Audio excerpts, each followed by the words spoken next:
Hello and welcome. Welcome again to the Visionary Introverted Woman show.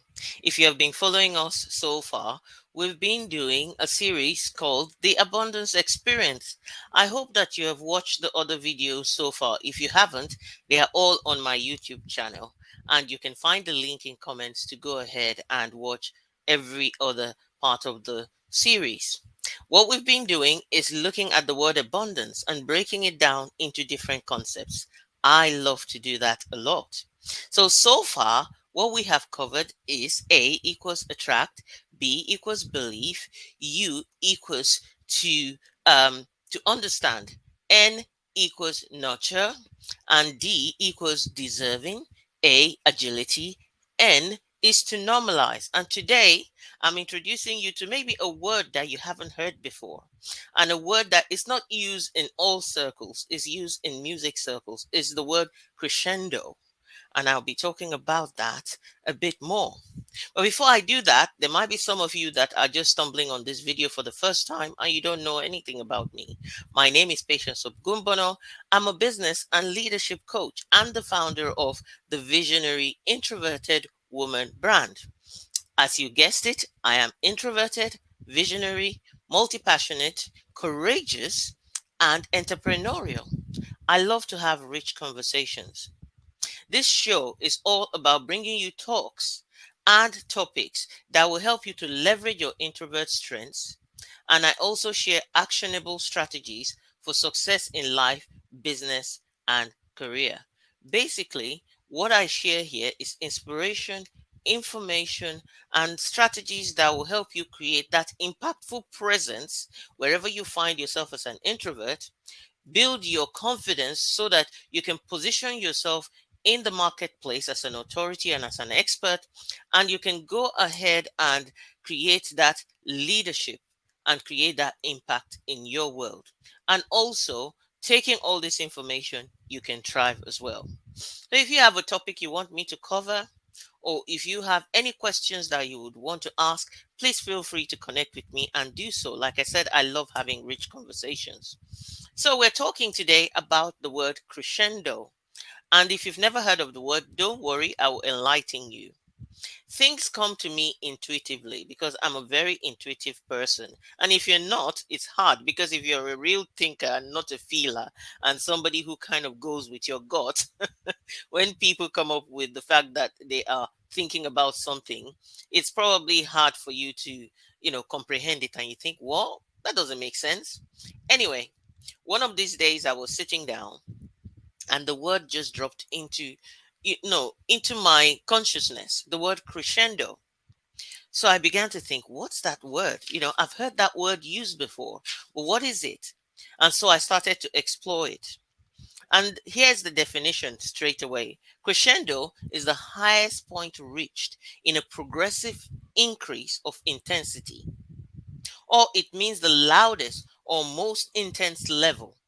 It is used mainly in musical terms, the loudest point reached in gradually increasing sound. And I tried to remember where I'd heard about that word before. And it occurred to me that it was used mainly in orchestras, where you have different people playing different instruments, and then you get to that climax and you get to that big, big, loudest sound. It's the loudest point. And if, like me, you love shows, if you're like me, you love shows, then you would have experienced some nice crescendo. It's like your heart's going up. Ooh, something's going to happen right now. And then boom, boom, boom, boom, boom, boom. And that scene reaches its climax. So that's what crescendo, from a descriptive point of view, looks like. Well, guess what? I don't like loud noise. You would not find me in a heavy metal rock concert. No, I don't like loud music. I like my music to be soft, especially in small spaces.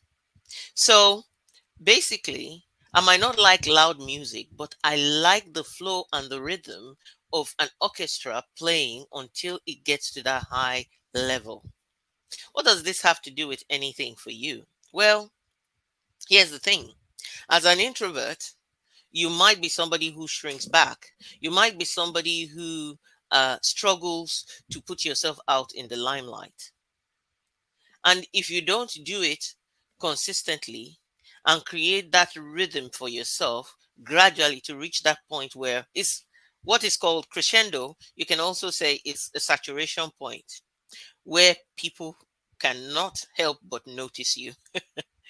And it's that intensity of what you do is reach that point where you cannot be ignored, you cannot be pushed aside because you are creating impact. So for me, that's what crescendo means. What does that mean then in terms of the abundance experience? When you show up in the world, you start to do things from an abundance mindset, telling yourself that I'm meant to be here, I'm meant to be living a purposeful life, I'm meant to be adding value. Of course, it's going to be uncomfortable, it's going to be difficult. But guess what? You don't reach intensity, you don't reach that saturation point, you don't reach a crescendo immediately. You build up to it. You build up to it gradually, but you build up to it in a rhythmic fashion.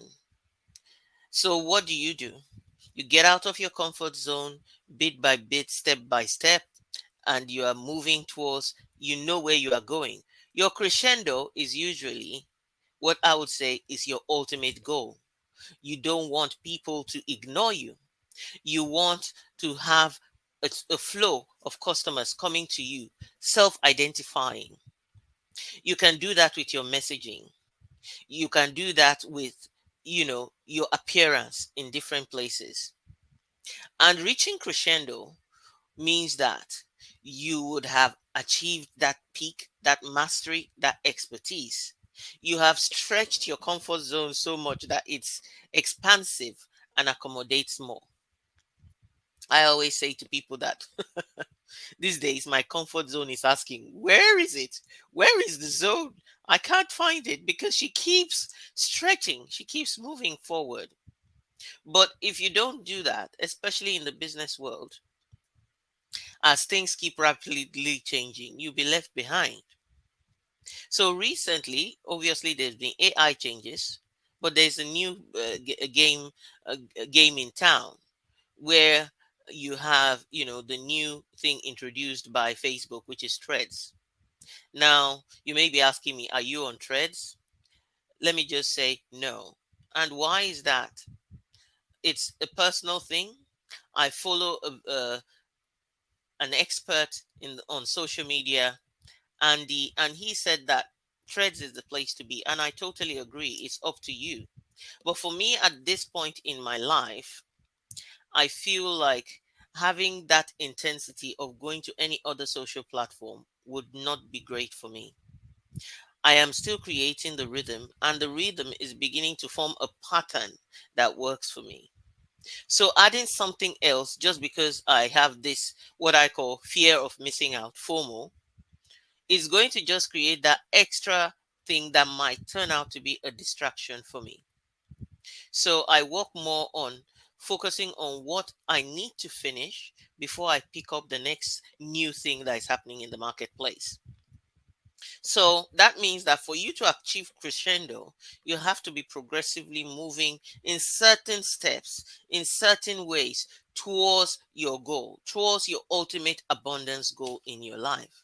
And once you've reached crescendo, it means that you've created more and more of something in your life. You reach that loudest point, that point that you cannot be ignored. That's the way I interpret it. That's the way I'm using it from this point of view. So, what are some of the key things? As usual, with this series, I always give you three key tips. So, what are those three key tips that will help you to keep working to achieve your crescendo? The first one is consistency. You have to show up regardless of your emotions.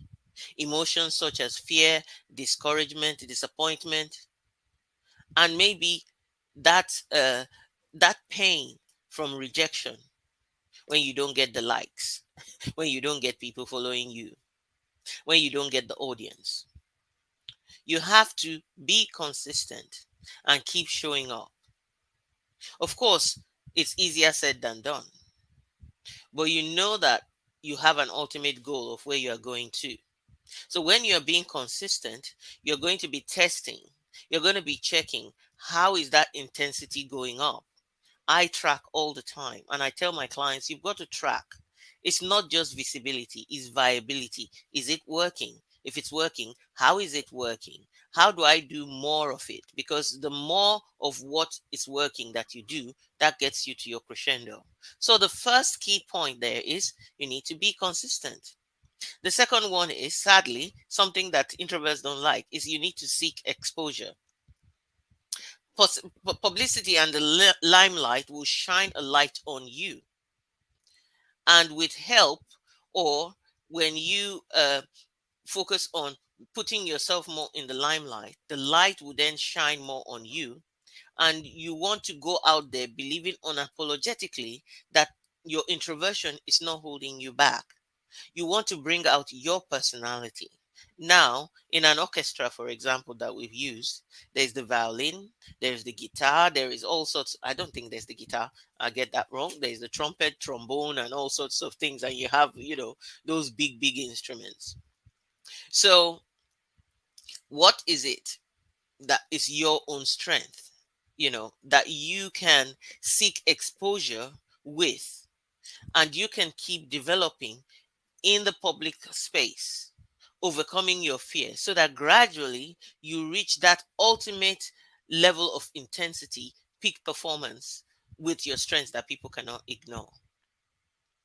And the third one is taking control of the process. Use all the tools that you have available to you, just like a conductor would use every single instrument that is within the orchestra to create that climax that he's leading to. You need to find the tools that are available to you that you can use.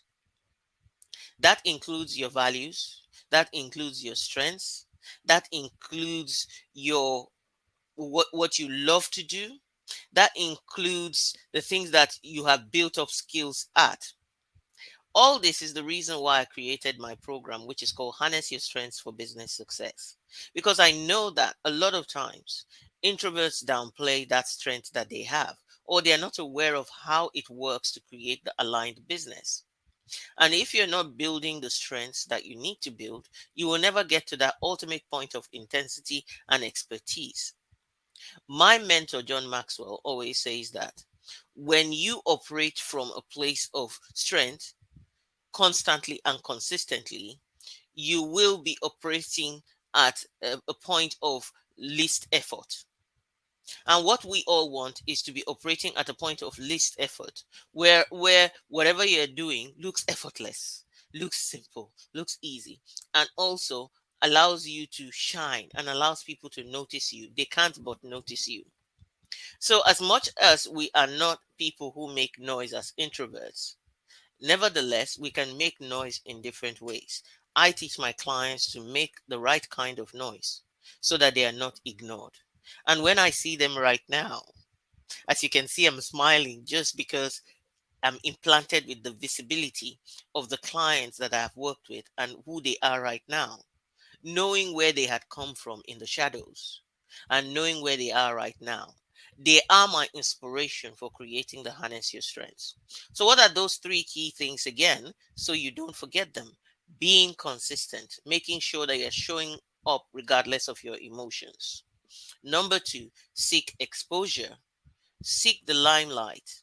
You can do this strategically using people who know how to place you in the limelight. The third one is take control of the process by using all the tools you have available to you, your skills, your values, and your strengths, to create that expertise that would not be missed out.